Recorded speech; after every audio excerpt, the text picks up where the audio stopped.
News match के खास programme आपकी आवाज में आपका खैर मकदम है। अभी जिस तरह से तलाक को लेकर तमाम ही चैनलों पे बेइंतहा बहस चल रही है, 3 तलाक को लेकर जिस तरह से मीडिया के जरिए वाबेला मचाया जा रहा है, मुस्लिम पर्सनला के ऊपर तरह तरह के एतराजात किए जा रहे हैं, मामला कोर्ट तक पहुंचा है। खासतौर से बीजेपी गवर्नमेंट आने के बाद इस तरह के मामले काफी देखने में आ रहे हैं और मुसलमानों के अंदर इस पूरे मामले को लेकर एक बेचैनी है, क्योंकि ये पूरी तरह से मुस्लिम पर्सनला पर हमला करार दिया जा रहा है, जिसको लेकर मुसलमानों का ये कहना है कि ये हमारा पर्सनल मामला है, इसको लेकर मीडिया बहस क्यों कर रही है।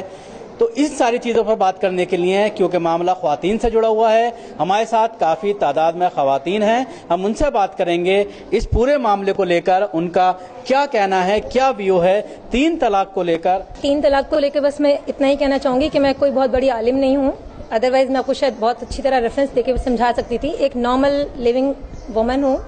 बस यही कहना चाहूँगी कि बहुत से मुद्दे हैं और उनको अगर फॉलो किया जाए, उनको अगर देखा जाए तो ज्यादा बेहतर है। इस 3 तलाक के मसले में ना ही पड़ा जाए, क्योंकि आज से नहीं, ये काफी सालों से, सदियों से सब इसको फॉलो करते आ रहे हैं, मुस्लिम्स उसको फॉलो कर रहे हैं और चला रहे हैं, और आई थिंक वही कंटिन्यू रहना चाहिए। रही बात ये कि जैसे अब बहुत से मसले हैं तो और अलग अलग रिलीजन्स हैं, तो अलग अलग रिलीजन वाले अपना अपना फॉलो कर रहे हैं, उसी तरह से मुस्लिम्स कर रहे हैं। बहुत सी अलग चीजें हैं, डेवलपिंग इंडिया है हमारा, तो उसको कंट्री के बारे में कुछ सोचा जाए, अपनी स्टेट के बारे में कुछ सोचा जाए, या अपने विलेज, अपनी टाउन, अपनी जगह के बारे में सोचा जाए, तरक्की के बारे में सोचा जाए, वुमेन्स के और चीजों के बारे में सोचा जाए, उन लोगों को जागरूक करने की कोशिश की जाए, वो ज्यादा बेटर है इसको छोड़कर। जिस तरह से मोदी कहते हैं कि मैं अपनी मुस्लिम बहनों को इंसाफ दिलाना चाहता हूं, क्या कहेंगी आप? ये इंसाफ की तो कोई बात ही नहीं है, क्योंकि हमारे कुरान और हदीस में यही है, जो हमेशा से चलता आ रहा है, उसको तो कोई भी चेंज नहीं कर सकता है। सारे मुसलमान, कोई भी जो एजुकेटेड मुस्लिम है, वो लोग तो चाह ही नहीं रहे हैं कि ये चेंज हो या इसके बारे में बात की जाए।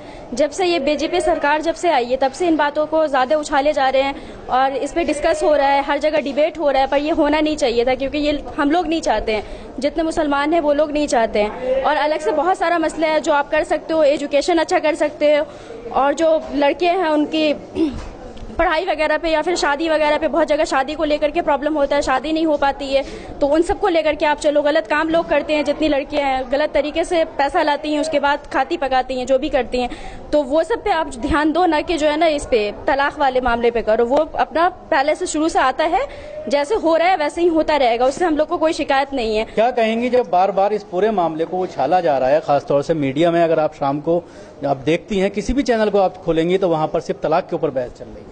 जी, इसके अलावा भी बहुत सारे मुद्दे हैं, बहुत सारे इश्यूज हैं जिस पे काम होना चाहिए। जैसे मुझे लगता है कि हमें तो मतलब यहाँ की जो शहरी है, जो सिटीजन है यहाँ के, इनको जो है बेसिक नेसेसिटीज अभी तक नहीं मिली, और उस पे बात नहीं होती। एजुकेट करें, अगर हमसे हमदर्दी है तो हम हमारे एजुकेशन के लिए इंतजाम करें, अगर हमसे हमदर्दी है तो हमें सही साफ प्योर हवा मिले, हमें सांस लेने के लिए। यहाँ पे अगर अभी मसला जो हुआ था कि सांस नहीं ले सकते थे, सिगरेट की जैसे नहीं पीने वालों के अंदर भी वो चीज आ जा रही है कि धुआं अंदर भर रहा है, बच्चे जो पैदा, बहुत जो स्मोक हुआ था जो उस वक्त, तो पूरा ही एयर पोल्यूटेड है, वाटर पोल्यूटेड है, कुछ भी जो है वो साफ नहीं है। यहाँ तक कि दूध से लेके खाने की मसाले जो हैं वो हर चीज में जहर भरा हुआ है, सब्जियों में, फ्रूट में।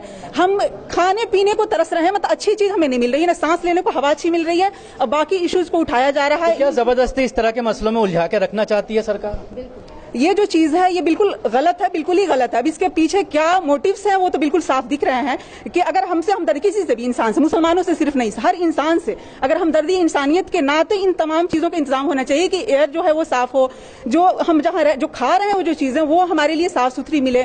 तो ये जो सेहत, सबसे पहले इंसान जो जिंदा रहेगा तो फिर वो उसके बाद की बात होती है, लेकिन जो इसको पूरी तरह से जहर दिया जा रहा है, जो आज बच्चा जो पैदा हो रहा है, जो स्मॉग हुआ था उस वक्त जिन बच्चों की डिलीवरी हुई, उनके लिए कितनी कैसे हवा में उन्होंने आंखें खोली उन लोगों ने। तो ये जो चीज है, सबसे बड़ा मसला ये सब है। कंट्री को अगर हमें डेवलपमेंट के आगे बढ़ाना है तो एजुकेशन है, और बाकी ये गंदगी है, फिल्थ है, ये तमाम चीजें जो इसको दूर करनी होगी। बिल्कुल, इनका ये कहना है जो मुद्दे हैं वो पीछे रह गए हैं और जबरदस्ती इस तरह के मुद्दे उछाले जा रहे हैं। क्या कहेंगी जो नारा दिया गया था डेवलपिंग इंडिया का मोदी के जरिए, 3 साल सरकार को हो गए, लेकिन कहीं डेवलप होता हुआ नजर आता है? सबका साथ सबका विकास का नारा तो बहुत जोर शोर से सुन रही थी, लेकिन शायद वो कहीं पीछे छूट रहा है और इस पे उनको अपने आप को जो है सोचना चाहिए और फिक्रमंद होना चाहिए, क्योंकि आज पूरे हिंदुस्तान के डोर बाग उन्हीं के हाथों में है। तो लेकिन अभी 7 महीना से जो इस तरह के सारे चैनलों पर डिबेट चल रही है तो बेबुनियाद चल रही है। तो इस पे जो कानून या इंडियन लॉ इस पे पूरा जोर दिया हुआ है, जबकि मुसलमान में अगर सर्वे के अकॉर्डिंग देखा जाए तो तलाक बहुत कम होते हैं। और इसमें जो परेशानियां औरत फेस कर रही है और जो मर्द भी फेस करते हैं उस तक तो वो पहुंच ही नहीं पाते। मैं ये कह रही हूँ कि जो डिबेट के लिए जिन औरतों को बुलाया जाता है, जो आम औरतें जो घरों में इज्जत के साथ रही हैं और वो सम्मान करना भी जानती हैं और इसके लिए मुतालबा भी करना चाहती हैं, उनको इससे बिल्कुल दूर रखा जाता है। तो और ये मैं साफ लफ्जों में कहना चाहूंगी कि ये जो इलाका है ओखला जामिया नगर के जितनी महिलाएं यहाँ औरतें रहने वाली हैं, खवातीन, वो बहुत सूझबूझ रखने वाली हैं और अपनी बात को बखूबी रखना जानती हैं, समझती भी हैं सारे हालात को। तो इन लोगों को मैं ये दावे के साथ कह सकती हूँ कि आज तक कभी किसी प्रेस कॉन्फ्रेंस में भी नहीं मौका दिया गया, ना किसी सेमिनार में उनको अटेंड करने का मौका दिया गया, ना इस तरह किसी डिबेट में उनको बुलाया गया। तो क्या उनका हक नहीं है कि वो अपनी बात को रखें? और जहां तक तलाक का सवाल है तो इस तरह जब हमारे हजारों और लाखों उलमाए दीन इस पे सहमत हैं, हमारा सबसे बड़ा इस्लामी प्लेटफॉर्म मुस्लिम पर्सनल लॉ है, अगर उस बात से जो इनकार कर रहा है लगातार और उस पर बार बार जोर दे रहा है तो हम भी उसमें सहमत है। इसलिए कि जो एहसन तरीका है, जो तलाक कुरान वाज़े तौर पर कुरान और हदीस के जरिए अल्लाह ताला ने हमें बताया है और औरतों को पूरे सम्मान और हुकूक के साथ बताया है, तो हमें ये हमारा पर्सनल मामला है, इस्लामी हुकूक का मामला है, तो ये हमारे ऊपर ही छोड़ देना चाहिए, बल्कि उसमें जो किस तरह की इंटरफेयर वो छोड़ दें। और अगर इस तरह के मसाइल आ रहे हैं तो मुस्लिम पर्सनल से के कायदीन से मेरी ये गुजारिश है कि उन पे इनमें जो है आम महिलाओं को भी इन्वॉल्व करें, जिनके जो रोज फेस करती हैं इस तरह की परेशानियां जिनको हो रही है। क्योंकि तलाकशुदा बेवाएं यहाँ इतनी ज्यादा हैं इस इलाके में कि एक बार मैंने 3 महीना पहले यहाँ सर्वे किया था तो मुझे 200-250 लेडीज ऐसी मिली कि जो खानदान और विरासत के नाम पर वो अपने आप को घुट रही हैं, लेकिन वो किसी न किसी उसको इज्जत बचाने के लिए अपनी बात को दूसरों से नहीं कह पा रही हैं। तो इनको किस तरह से उनकी रोजा जिंदगी कैसे वो गुजारें, कैसे, हाँ बिल्कुल, वो इस पे फोकस होना चाहिए। उनके जराए मास कहाँ से मुहैया किए जाए, इस पे उनको फोकस होना चाहिए। किस तरह की जिंदगी गुजारने पे अपने घरों पे भूखी रहती हैं वो, लेकिन समाज के डर की वजह से नहीं कह पा रहे हैं। तो इसमें हुकूमत का पूरा ताउन होना चाहिए। बिल्कुल, इनका कहना है कि इस तरह के मुद्दों को ना उछाल करके जो महिलाएं हैं उनको जो मेन स्ट्रीम में लाना चाहिए और जो उनकी परेशानियां हैं उनका हल पूरी तरह से निकालना चाहिए।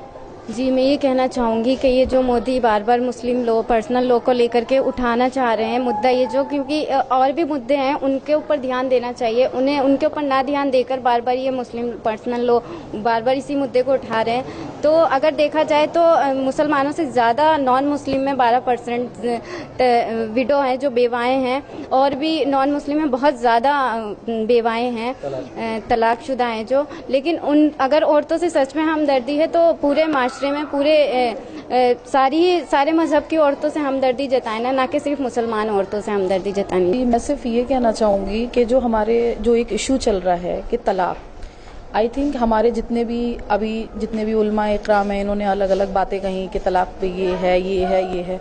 आई थिंक ये कोई इशू है ही नहीं। जब हमारे जितनी भी मुस्लिम्स लेडीज़ हैं, हम लोगों को कोई प्रॉब्लम नहीं है तो इन लोगों को क्या प्रॉब्लम है। और उसके अलावा भी कुछ करंट टॉपिक्स हैं जिनको उठाया जाना चाहिए। एजुकेशन है, छोटी छोटी बच्चियां हैं, गरीब बच्चियां हैं, उनके लिए आई थिंक खाने के भी लाले पड़ रहे होंगे घरों में, उनके लिए खाना भी मुहैया नहीं हो पा रहा है। अभी जस्ट यहाँ पे हमारे स्कूल के बराबर वाली गली की ही बात है कि यहाँ का सीवर एकदम ओपन था और मैं वहाँ से आ रही थी और मैंने देखा कि पता चला वहाँ पे ऑलरेडी 5-6 बच्चियां गिर चुकी हैं। तो वो तब कोई देखने नहीं आया, जो कि अभी जो करंट मामला चल रहा है वो सिर्फ तलाक है।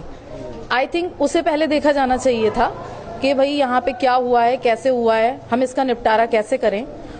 और उसके बाद ये कि जैसे अब ये इलेक्शंस चल रहे हैं, आ रहे हैं, तरह तरह के वादे कर रहे हैं, आप तब कहाँ थे जब इतनी प्रॉब्लम्स हम लोग फेस कर रहे थे? आप तब कहाँ थे? मैंने यहाँ पे देखा है जब भी हम अपने घरों से बाहर निकलते हैं तो होटल्स बिल्कुल ओपन है, खाना पक रहा है, वहां पे कोई कुछ नहीं।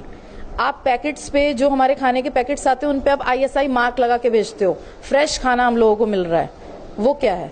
और इस फ्रेश खाने का क्या, आई थिंक आप उनको क्लोज करवाइए, बंद कराइए, ढक के रखें खाना। अब यही खाना घर जाएगा, बच्चे खाएंगे, लेडीज खाएंगी, कितने बीमार पड़ेंगे और उसके बाद फिर वही हॉस्पिटल्स में जाएंगी और वहां पे भी कुछ होने वाला नहीं है। तो आई थिंक तलाक का मैटर, इसको क्लोज करके हमें इन सारी चीजों पे ज्यादा ध्यान देना चाहिए।